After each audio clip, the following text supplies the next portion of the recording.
All right, we're back with you with another Talking with Friends podcast. I am Sports Information Director Levi Converse, and alongside me, as always, is my assistant SID, Morgan Raspberry. Morgan, how's your day been? It's been actually really good. It's been a beautiful day. It's a little warmer on the warm side, but, I mean, the wind is kind of nice-ish. It's very, very, very much a Kansas windy day. That is very true. It is. We just kind of learn to live with it.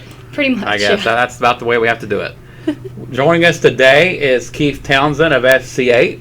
Keith does fantastic work here, and I know you're going to enjoy hearing from him. Keith, thanks so much for joining us. Well, thanks for having me. Appreciate it. All right, so our listeners that may not be familiar with what your role is here, how would you define your role and what the work that you do with the student athletes? Okay, so if you ever think about a chaplain, I want you to think about being a chaplain, and that's what my role would be like. I'm an area representative, but it's like being a chaplain. So I work with Wichita State for about 17 years, and in 2019 we started working at Friends. So then I help oversee leadership development and meeting with coaches, Bible studies with players and coaches, and weekly meetings, and that kind of fun stuff. Well, we've heard about your one-word program. Could you elaborate on that program and the effect you feel it has on student athletes? Yeah, thanks for asking. Well, it's based off of a book called One Word That Will Change Your Life. And the concept is that, here's some stats for you. 87% of adults, usually at New Year's, make goals. 50% of those fail within 30 days, and 5% stick with them in 6 months. So you start out at 87%, and in 6 months you're down to 6%. So the concept of one word is to figure out how to get your goals condensed into one word, and that one word will help you stay focused. So what we're looking for is, think about focused light. Think about light is focused into a beam, and it increases its energy, and so it's so focused that it can burn through steel. So the concept is there's nothing more powerful than a focused life. So we're trying to focus down to one word. And there are 3 questions that we ask our student athletes to think about in order to get their one word. What do I need most in life right now? Not what I want, but what do I need? What is in the way of achieving what I need? So these would be obstacles. What do I need to let go of or do less of to achieve what I need? So they think through those 3 things. They take a few days to think through those questions. And then now they kind of answer what should happen in my life and through my life this season when they come up with their word. So in other words, what does God want to do in me? And some other things we think about is, often when it comes to goals, we set to do goals instead of to be goals. So we're trying to focus on being rather than doing. And a lot of times we measure success by what we accomplish instead of what we become. So that's the kind of the focus on it. We're trying to get them to think through their word, and then they meditate on it, they think about it through the season, and then it gives coaches an inroad to talk to their athletes about what their word is. And when we come together after they think through their time, we come together as a team, and then they go through and they'll tell us what their word is. And it's really emotionally powerful sometimes. It's very good. Wow, that's amazing. Have there been any teams or individual athletes that you've worked with here at Friends? Oh yeah, we've done it with football. We've done it with baseball, and we're getting ready to do it with softball. That's awesome. This week, actually, for softball. Awesome. So, in your role, how exactly would you define success? Well, I would think success comes by being faithful, because it's hard to determine if you're successful just because you have 30 kids at your huddle or you got this many kids in Bible study. I mean, those things are fine, but I think it's about being faithful. And I've been doing it for 17 years, and sometimes those numbers are great, and sometimes they're not so great. Mm-hmm. But it's being faithful, it's being available, it's just being there. It's like being seen. Mm-hmm. Ministry happens by being around and being seen. Being faithful on and off the court or Yes. field is always a great thing Right. that you look for in a teammate. So are there any FCA events that we should be aware of, or student athletes should kind of be aware of at the moment? Well, other than just our weekly meetings on campuses, there usually is a spring and fall conference that FCA does across the state for high school kids, and college kids end up being huddle leaders. Mm-hmm. But because of COVID, that was canceled this November. So in the spring, there will be hopefully another opportunity for camp, we call it, for kids to be able to go to. That's awesome. Yeah, that's great, Keith. And I can't tell you how much I enjoy the devotionals that you share with our meetings and our department meetings we have, where you share great devotions, great lessons that I think all of us can apply. It's just great. It really gets us all spiritually fed, I think, which is very important right now of all times, but especially in the times we're living in. So, Keith, thanks again for stopping by, and just keep up the good work. Okay, appreciate it. Thank you. All right, we'll talk to you again soon. All right, that's Keith Townsend of FCA here. He does great work. We appreciate him stopping by and talking to us. And if you haven't tapped into what he does, it's really good. I think you'd really enjoy it. You'd really take advantage of the opportunity that you have here, because he's great at what he does. We really enjoy having him here. All right, Morgan.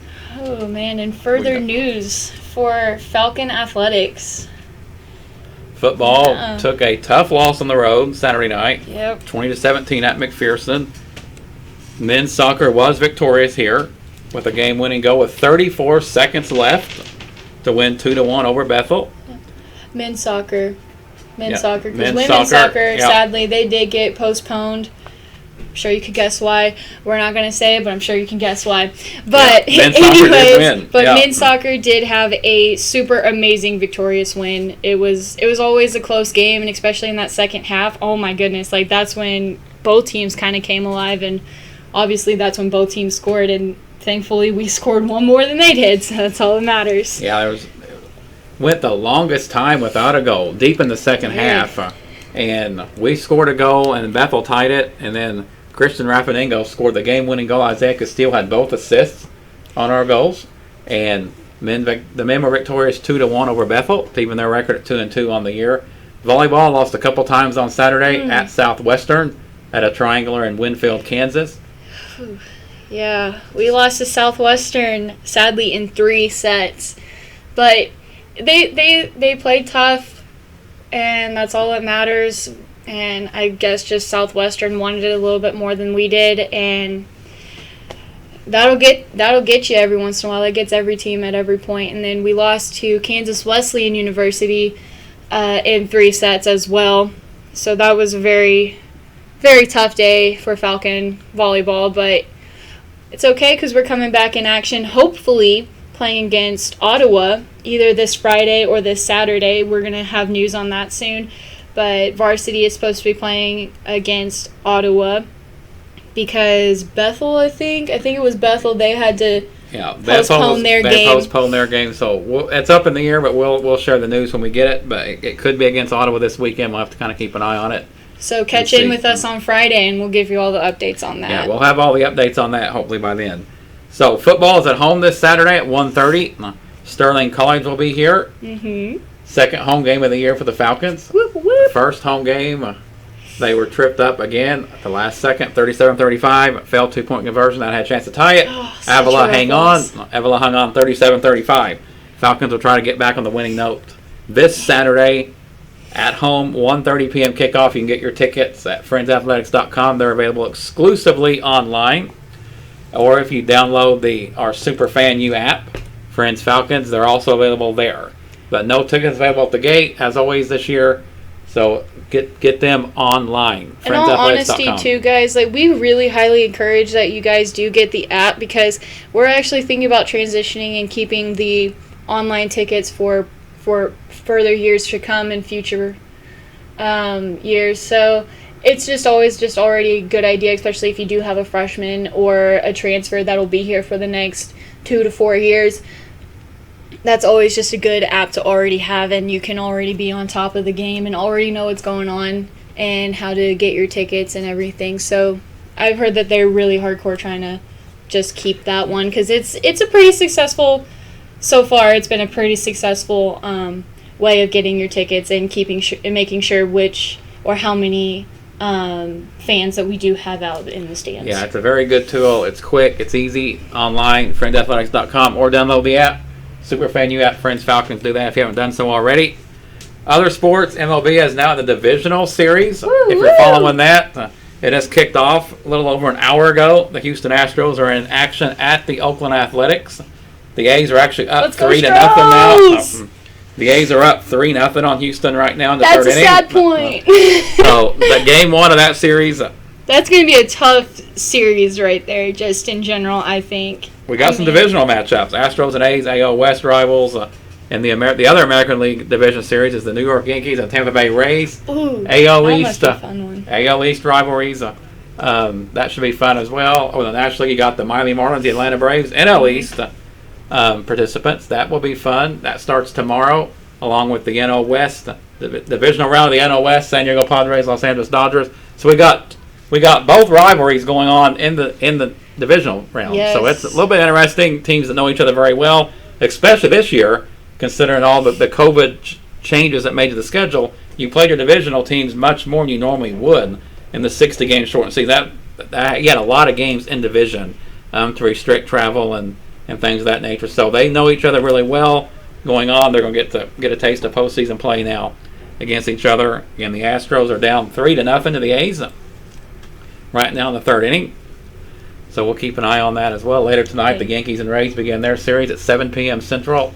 And tomorrow, Miami and Atlanta and San Diego and the Dodgers will begin their divisional round series. So a lot of ball game matchups to go. A lot of them still left to go before we can officially get to that World Series. Yeah, I predicted the Dodgers to make the World Series initially. They're still in it, obviously. I had the Indians coming out of the American League. They are out to the New York Yankees. Yeah. Indians pitching had the best ERA in the majors, but they ran up against a buzzsaw hitting team with the Yankees, a team that in preseason I actually picked to win the World Series because of their offense. Their hitting is loaded from top to bottom. True. They had several injuries though that kept Aaron Judge out, Giancarlo Stanton out. I lost a little bit of faith in their chemistry coming in, but they righted the ship a little bit now, and they are going to be a dangerous team. But the Rays pitching is stellar. It was second in the league in ERA, so it's going to be great pitching versus great hitting. The Yankees got the best of the Indians pitching staff. We'll see if they can do the same against the Tampa Bay pitching staff. National Football League. Woo! We want to go over predictions that we made or not? No. You know what, let's just go over our predictions really quick. We made some I predictions. know there's a couple that I missed for sure. Yeah, I'm pretty sure I missed a lot of them. But you know what? That's okay. Honestly, we're just having a lot of fun with this. And I'm not going to lie to you. I've played fantasy football ever since I was a freshman here at Friends. So about 4 years ago. This is my 4th year now. But I've never been this into the NFL and fantasy football until probably this year. I think that has a lot to do with you, Mr. Levi. Probably. Not going to lie. Probably. But I take credit for it. I'll gladly take credit for it. But so far, it's been a lot of fun. So a lot of my predictions more than likely will not be correct because I sadly have not paid that much attention to a lot of things. But we're having a lot of fun with it. And we decided to make some predictions on Friday, and let's see how many. Well, we'll get to the first one. The Colts played in Chicago. I picked the Bears to win behind Nick Foles. You picked Indianapolis. Indianapolis won 19-11. Woo! So the Bears did not continue their hot streak that they seem to have started in Atlanta. They faltered. The next game, we both picked Jacksonville, and luck would have it, they lost at Cincinnati, 33-25. So that was a close game still. We both picked the Cowboys. They scored 38 points, but unluckily they gave up 49 points. Their Sadly. defense continues to falter. It's the first time since 1960 that the Cowboys have given up 38 or more points in 3 straight games. So their offense is as good as it gets in the league. Their defense is, well, it's been as bad as it gets in the league. Yeah. So that adds up to, you could be 0-4, you could be 2-2, 3-1. Well, they're 1-3. Yeah. So it's just kind of how it shakes out. So in all honesty, I want to say that the team that they played against, they had a really great offense. So if your Cleveland had a really good rushing off, offense, and Baker Mayfield seems to have found what he had in his rookie year. He's having a pretty good season so far. So the Cowboys got to fix their defense to match up with their offense. The next pick we made, I picked the Saints. I believe you picked. I picked the Lions. Detroit. New Orleans was victorious, 35-29. You know, that's still a really close game, though. So it was. It's like a Lions is actually up touchdown or 14-0. Lions is up 14-0. Saints come back and won 35-29. So we almost had the upset, but it's okay. You almost had it. Almost had it. Seattle and Miami both had Seattle. A little closer than what I thought it would be, but Seattle won 31-23. Seattle won. 31-23. Nice. There we A go. little close what we thought, but no. The next game was the Chargers at Tampa Bay. Tampa Bay won that 38-31. They had to rally Tom Brady threw another pick six, but he also threw 5 touchdown passes. Who? Tampa Bay won? Tampa Bay won 38-31. Nice. They came back to beat the Chargers. Tom Brady threw 5 touchdown passes to rally Tampa Bay. We both picked Tampa Bay to win. Next game, we both picked Baltimore. That was also correct at the Washington football team. The Washington football team. Yes. 31-17. We can't call them by their formal name anymore, even though I slip up sometimes. But the Washington football team. It's okay. Let's see, we got here Arizona and Carolina. I picked Arizona. You picked Carolina. You were correct. Carolina won 31-21. Arizona's now lost 2 straight. And I'm going to blame my 12-year-old son Luke for that one because I kind of picked it out of loyalty to him, and the Cardinals lost. Which I don't know why I do that because he's not loyal to the Cowboys. So, but anyway, Carolina wins 31-21. We both picked Minnesota. And Minnesota won 31-23 at Houston. That's still a pretty close game, though. We'll say that much. And it just broke. The Houston Texans have made a coaching change. Bill O'Brien has been fired just as we speak. He was also serving as the team's general manager. He is out in both capacities. So the Texans are now in the process of beginning a new direction. But in all honesty, that might be a really, really good thing. Just because, I mean, the Texans have been kind of good with this coach, but at the same time, not really to their best of potential. And I think the Texans really do have potential to be great if we can keep J.J. Watt on his feet and not on the bench.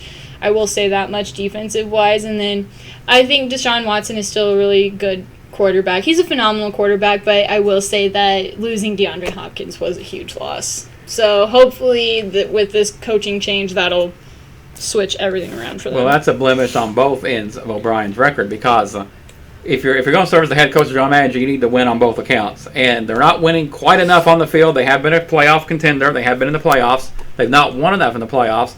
Then you trade away a Pro Bowl receiver, DeAndre Hopkins, and you didn't get the kind of first of all, you shouldn't have made the trade to begin with. Yes. And second of all, you don't get the return that many people thought you would have of a premier player like that. And now you're off to an 0-4 start. That's not a recipe for success or longevity. Not at all. The Texans are going in a new direction right now. Bill O'Brien is out. So they will begin the process of finding a new coach. Yes. So next up, we picked the Rams. They won 17-9. Again, a little closer than what I would have thought over the Giants, but the Rams do get the win 17-9. Tonight we have Kansas City, New England. That game was rescheduled due to a positive COVID test for the Patriots, but that game will happen tonight at 6 o'clock on CBS. Next game, I believe I picked the Raiders. You picked the Bills. You were right. The Bills won on the road. I think you're winning these picks this week, Morgan. I've got some work to do next week. Man. I think you are. And then we both picked San Francisco. And the Eagles pulled the upset last night at the 49ers. That was a little bit of a surprise. The 49ers do have a lot of injuries going on, but still expect San Francisco to get the win. Philadelphia pulled the upset there. Tonight we both got the Packers over Atlanta. Yep. So tonight, a little bit of wrinkle though. Devontae Adams is out, the Packers Pro Bowl receiver. Alan Lazaro is also out for the Packers. So they are down their top 2 receivers. So we will see if Atlanta can score enough points to hang in there. Man, let's see if you can get your last 2, because I have 8 and you have 6. So it's you've down already to these last 2. You've actually already clinched it, I believe, haven't you? Because you picked New England, I picked Kansas City. Yep, and then we both picked Green Bay. So you're going to win either way. At least by way the Kansas City wins, you got the win. You locked it up. You clinched it. So good job. You know, I actually probably have won this week, and I'm excited. I honestly, now that I can be honest with you guys, I seriously guessed on majority of these. I know a little bit about what I'm talking about, but at the same time, I hardcore guessed on a lot of these. But I'm glad that my predictions, and I was following my gut. You did, and you picked them well. You won. Now to save face, we're going to go to fantasy football for just a moment to see how our teams did. My team won pretty big. Has already clinched a victory in our fantasy football league. I'm still in my other league. I'm going to leave with you, Morgan. I'm also going to leave with our NAIA SIDs. That game is still up in the air. I'm up by 8 points in that league. The player I'm playing this week has Tyreek Hill tonight. I have Travis Kelce. So we don't need Tyreek Hill to outscore Travis Kelce by more than 8 points. So if I'm going to go to 4-0 in that league. But in our league, I'm clinched to win there. I'm going to go to 3-1 in that league. So Got to save face a little bit. Man, you had a little bit of a tough week. Injuries. Your running back got injured. Yeah. That happened to me a little bit the first week. In our league, in my volleyball league, I destroyed. Not gonna lie, it was pretty great. But Like, I mean, they had 39, I had 117. I destroyed. So, it's okay. At least I took it was a 1-1, so I would say that's pretty even for both my teams. But I was actually projected to win, but yeah, like you said, injuries messed up my team in our league, so I'm not happy about it. But it's okay. You won that league. You won the picks. You lost in our fantasy football league, but you won 2 out of 3, and as they say, that ain't bad, right? 2 out of 3 ain't bad? I guess so, Sorry, I'm kind of like a good all or nothing kind of person, I'm like, okay, we're all or nothing, That always takes me back to, not going to lie, one of my all-time favorite, like, false football team movies ever made, and that is The Longest Yard. Yeah. I love The Longest Yard, and, like, I love the original one, but the one with Adam Sandler always makes me laugh a little bit harder than the original one. And when they're actually in the football field and it's like the last few points and they're like, oh, should we go for it or should we just kick the field goal and not risk it? And they're like, we're criminals. We risk it all, right? That's why we're in here. So I'm not a criminal by any means, but it always takes me back to that moment because it's just so funny. And I'm like, yeah, we're going to just go for it all, right? Yeah, why not? Go big or go home. Better than losing all 3 or whatever. Yes. So you got that going for you. So again, that's our pick. Fantasy football. We'll be back with you on Friday to discuss. We'll make some more picks on Friday. We'll give you some fantasy football tips. As you can tell, sometimes we do good in our league, sometimes we don't. So whether you take our advice or not is up to you. It could be hit or miss, but it could be a hit. So we'll see. It's just always fun and games, anyways. I mean, unless you're in a hardcore serious league, it's all fun and games for us. Not gonna lie, I don't think there's a trophy. If there's a trophy in ours, it's on now. But if there's not, then it's just all fun and games. It's a pride trophy. You can just envision holding the Lombardi trophy. Yes. That's what it is. That's what it is. But we take it kind of serious. We have fun with it though too. So it's great to have you here and that with us and with me and doing this and all that. It's going to be fun. We're going to be back with you again Friday for all of that. If you were at our game on Saturday, or really any of our home events, home or away, use the hashtag Talons Out Right Morgan. That's kind of your thing. So kind of tell them how that works. Yes. So our official hashtag for all Friends Athletic events, it does not matter what Friends Athletic events that you go to, but if you're there, make sure to post a picture or just a comment or anything to show your Falcon pride and use the hashtag Talons Up because that says a lot for our program. It really and truly does. It's always just a fun hashtag, and it's actually a fun phrase that a lot of teams here use, but at the same time don't really know about either. Like, I know that we use it a lot. Our Coach Martin Ian, he likes to say it. We like to use the Talons Up a lot, or whatever, Talons Out. I don't know what exactly he uses all the time, but it's always just a fun one, Talons Up. So just make sure to use it and show your Falcon pride whenever you're here at every single home game or home track meets or cross-country meets or whatever you are at. Just please be sure to use it so that we can see that you're here and we can see your spirit and your pride. Absolutely. We hope to see you there. It's going to be a lot of fun. We like to share the excitement with you. And some more breaking news on campus here, Morgan. I don't know if you've seen this. This might be more breaking news for you. But we are adding men's and women's wrestling and men's golf for next year. I thought we already had men's golf. No, we have women's golf, not men's golf. Men's golf is new for next year. We had it up until 2015. Yeah. And then it was suspended. Now it's back.